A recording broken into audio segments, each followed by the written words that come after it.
Hello বন্ধুরা, আমি আজকে নিরামিষ বেগুন পোস্ত করছি।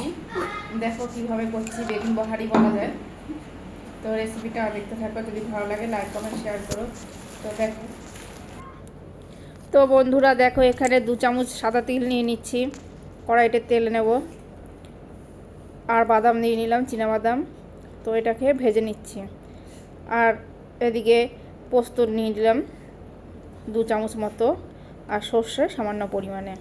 এটা প্রথমে শুকনো গুঁড়িয়ে নেব, যে গুঁড়োনো হয়ে গেছে আমার। তো এবার এখানে কাজু কিশমিশ দিয়ে দিলাম 4 থেকে 5টা, আর ভাজা তিল আর বাদামটা দিয়ে দিলাম।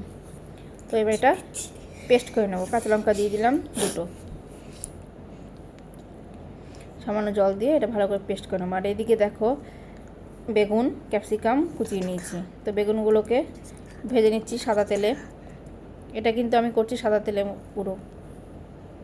তো বেগুনটা ভাজা হয়ে গেছে, এবার ক্যাপসিকামটা ছেড়ে দিলাম। ক্যাপসিকামটাকে ভেজে নেব সামান্য পরিমাণে, নরম না হওয়া পর্যন্ত। তো দেখো নরম হয়ে গেছে। এবার আমি বেটে রাখা পেস্টটা দিয়ে দিচ্ছি।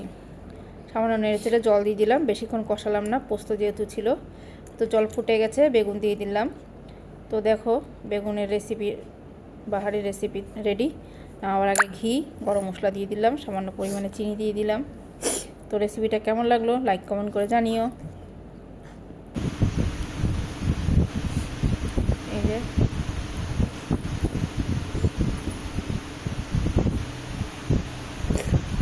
কেমন হয়েছে, খুব সুন্দর লাগছে।